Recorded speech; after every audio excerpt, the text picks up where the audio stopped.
Radio Pays. À chacun son métier, faute d'avoir été entendu, nous, pilotes, sommes aujourd'hui victimes d'une campagne de dénigrement inacceptable au regard de notre niveau d'engagement et de nos conditions de travail. Ces mots sont ceux du collectif des pilotes d'Air Guyane qui a publié une tribune la semaine dernière pour revenir sur la polémique, les polémiques qui ont entouré la fermeture de la piste provisoire de Maripasoula sur laquelle un avion avait connu des difficultés au moment de l'atterrissage. Entre-temps, la piste historique de l'aérodrome de Maripasoula a été remise en service pour reprendre la liaison aérienne, mais cette piste dont les travaux n'étaient pas terminés a dû être amputée de 250 mètres. Conséquence, les avions ne pourront pas transporter autant qu'avant, surtout en cas de pluie. Pour en parler, Olivier Misère est avec nous ce matin. Bonjour. Bonjour. Et merci d'avoir accepté notre invitation. Olivier Misère, vous êtes commandant de bord et membre du collectif, ce collectif des pilotes qui a signé donc cette tribune. On va revenir évidemment sur l'aspect technique de ce dossier qui est primordial pour qu'on comprenne exactement ce qui se passe. Mais d'abord un mot général, on va dire, Olivier Misère, sur la raison pour laquelle vous avez décidé de prendre la parole publiquement. C'est quoi votre regard sur tout ce qui a été dit depuis ces dernières semaines? On va dire, il y avait un besoin de clarification de votre part. Bien, écoute, c'est un sentiment qui était partagé par tous les collègues en fait. C'est pas seulement le sentiment d'Olivier Misère, je tiens à le dire. Évidemment. Et donc on a vu, on a été plutôt sage pendant un premier temps quand l'événement a eu lieu le 4 novembre dernier. On a gardé le silence. Effectivement, il y avait les services du BEA qui se sont intéressés à la question, contrairement à ce qu'on peut penser. Et on a eu un report, on va dire, une notification de l'événement qui a été fait réglementairement parlant. Et les analyses étaient en cours, donc on avait l'obligation de réserve. En fait, on ne pouvait pas s'exprimer, on va dire, à l'emporte-pièce sur les médias. Et on s'est tous dit, parmi les collègues, que la raison reviendrait dans tout ça, que les faits parleraient d'eux-mêmes, et qu'au final, effectivement, les choses rentreraient dans l'ordre d'elles-mêmes. Et puis on a vu que jour après jour, les différents intérêts, et ce que je peux tout à fait comprendre, des passagers qui ont besoin, on va dire, d'être désenclavés, surtout après un mois où il y avait eu des blocages qui n'étaient pas du fait de la compagnie d'ailleurs. Et effectivement, d'un point de vue, on va dire, de nos décideurs politiques, ils auraient voulu voir cette DSP que nous avions obtenue, en tout cas l'année d'avant, cette DSP fonctionner de nouveau. Oui. Donc on s'est retrouvé un peu entre le marteau et l'enclume, sans que l'on nous donne la parole, avec pas mal de désinformation, j'ose le dire, d'inexactitude. Sur quel point, par exemple? Est-ce que vous pourriez nous illustrer, par exemple, le genre d'informations fallacieuses, j'ai envie de dire, qui ont été prononcées depuis ces dernières semaines? Et fallacieuses, comme vous dites, oui. Typiquement, par exemple, l'inexpérience, on va dire, des pilotes sur piste en latérite. Ça, c'est revenu. J'écoutais parfois les radios, les auditeurs qui intervenaient, des connaisseurs, on va dire, de l'aéronautique, dont en tout cas du dimanche. Du dimanche, oui, ou en tout cas le background technique, background peut-être, mais background technique n'était pas avéré, et qui s'exprimait en disant que les pilotes ne savaient pas poser sur piste en latérite, en sachant que l'une de nos escales, Saül, qui est pourtant une des escales majeures, puisqu'on passe près tous les jours jusqu'à 2 fois par cette destination, et sur toute une semaine, c'est une piste en latérite. Et on s'y pose par tout temps, pratiquement. En tout cas, piste humide, très légères averses, parce qu'il faut compter la visibilité quand même. Conditions sèches, donc on a quand même sur ce territoire une expérience des pistes en latérite. Et là on a vu fleurir partout des informations comme quoi nous n'aurions pas su faire. On a vu fleurir des informations sur le fait de la qualification même du pilote. On a vu des informations sur les possibilités techniques en termes de freinage de l'avion, en tout cas ce jour-là. Ce que je veux dire aux auditeurs, c'est qu'aucun pilote ne montrait dans un avion s'il avait connaissance d'un souci technique majeur sur l'appareil. Et d'ailleurs, moi-même, ce même jour, j'ai eu cette immatriculation dans les mains. C'était, je crois, sa huitième étape de la journée. Donc, il n'y avait aucun souci sur cet appareil. Et donc, on a vu toutes ces informations ressortir sans que nous n'ayons la possibilité de répondre. On a fait des comparaisons avec par exemple des avions qui se posent dans l'Antarctique sur de la glace, et c'était pas possible. Le contexte n'est absolument pas le même. Donc il a fallu remettre tout cela en place pour expliquer aux gens que ce qui nous est arrivé, c'est un événement qui pourrait être qualifié de mineur ou de petite glissade par certains. Oui, mineur en termes de conséquences, il n'y a pas eu ni de blessés ni de morts, Exactement. mais ça aurait pu être plus grave. Oui, mais petite glissade, ça reste quand même un événement, Oui. et un événement qui peut amener à de très grandes conséquences. Et de petite glissade en petite glissade, eh bien à la fin, on se retrouve avec un événement majeur et des familles en tristesse et en peine.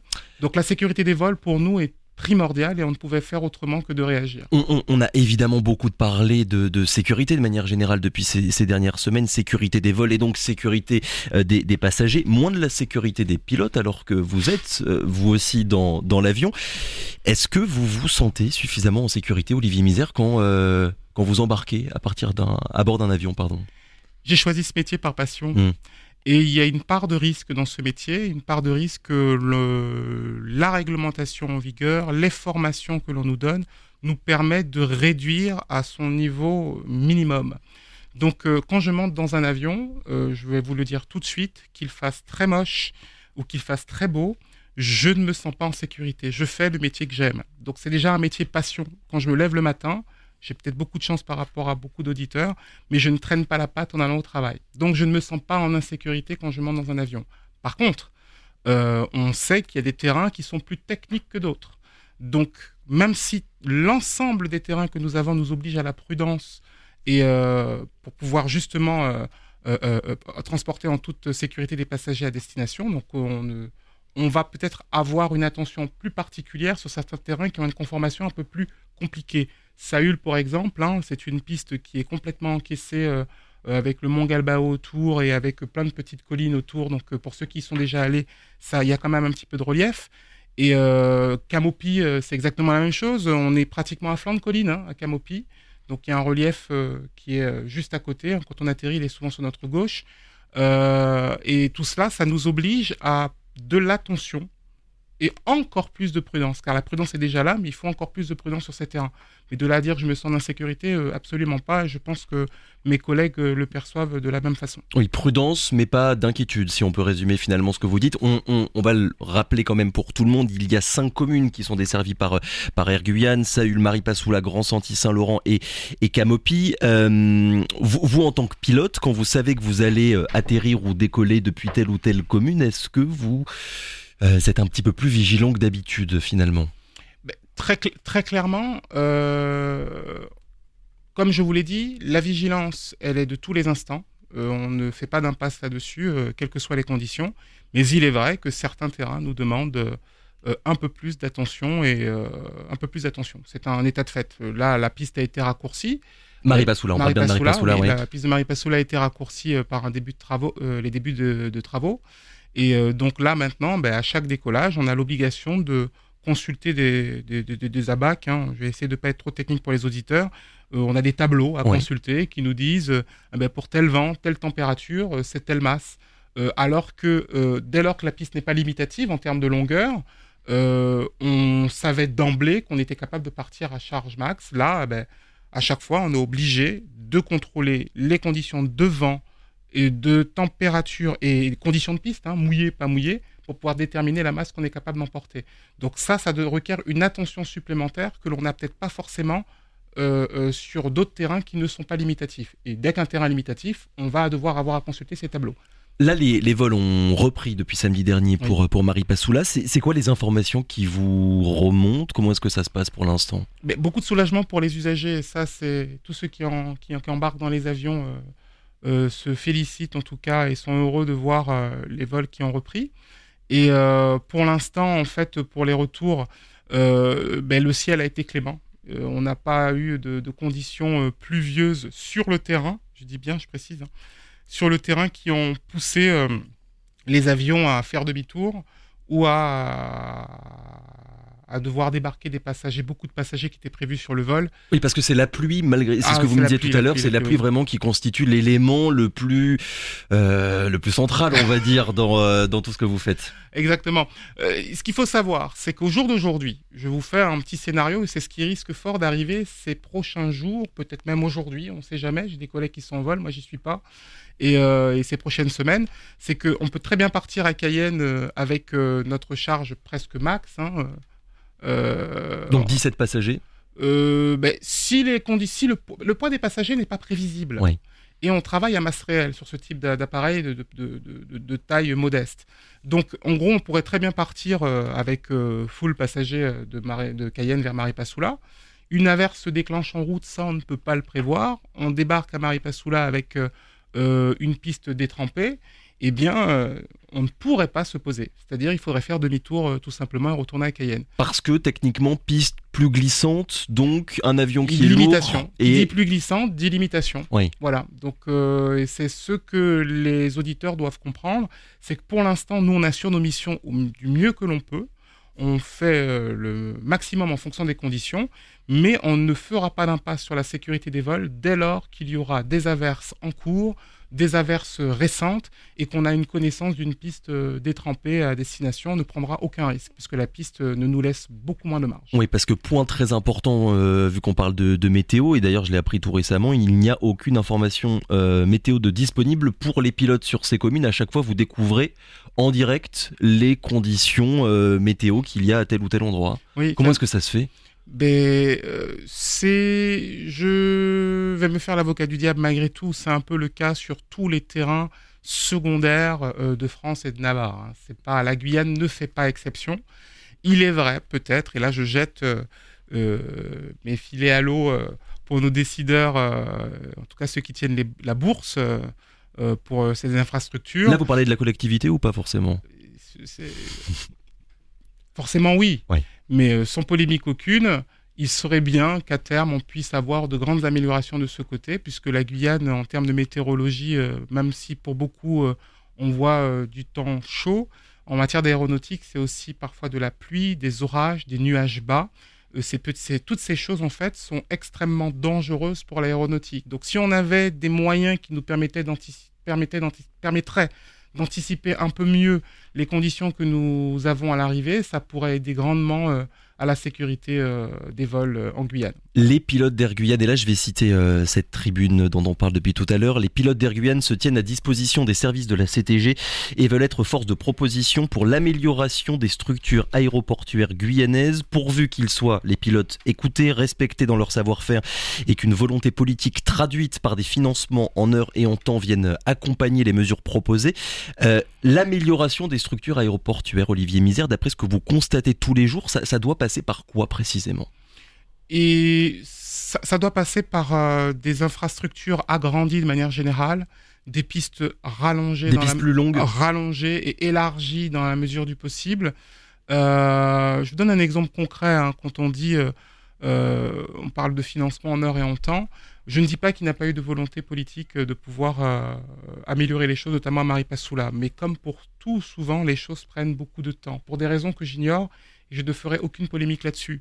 Mais je parle de l'agrandissement des parkings de Maripasoula. On a passé, pour ceux qui connaissent bien la conformation des lieux, on a passé plusieurs années à devoir circuler parfois jusqu'à 3 LET, 410 en même temps, et parfois un CASA pour les militaires présents à Maripasoula, donc où on devait se garer sur un petit mouchoir de poche, quoi.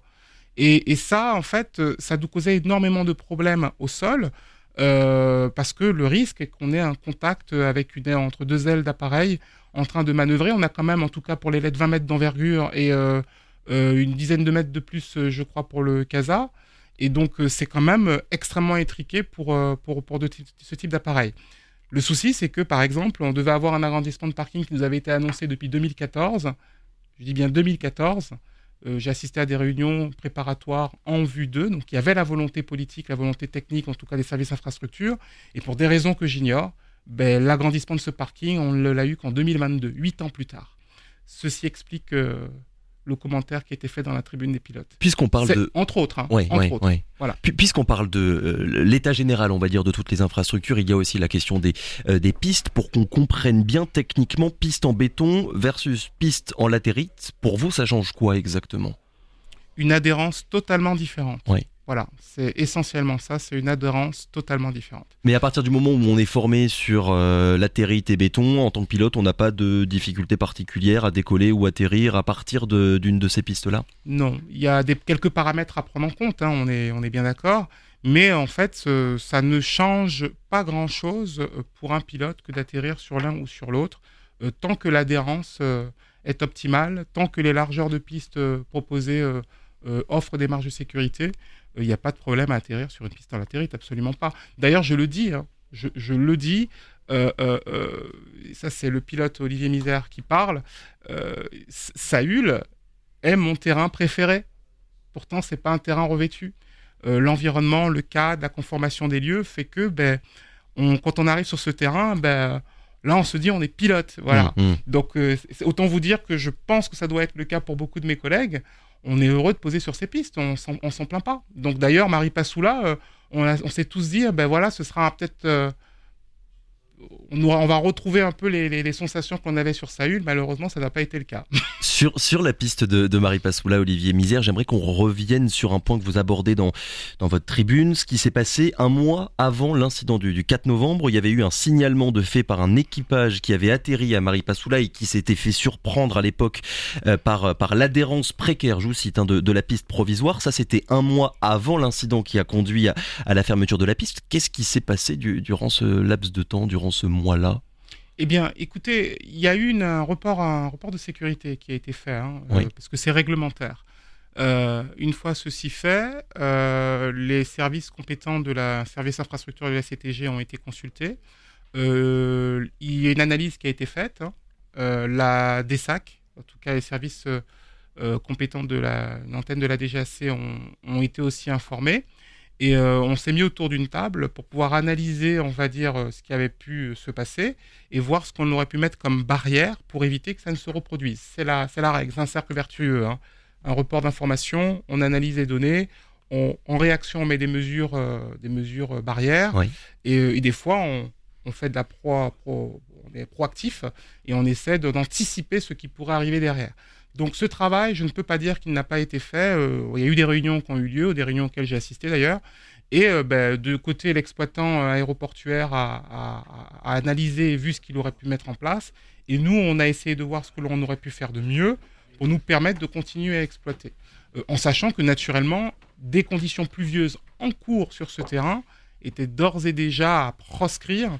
Pour nous, c'était déjà un état de fait. Donc...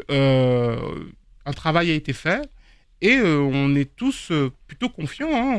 On a repris les vols en se disant que on avait fait notre maximum.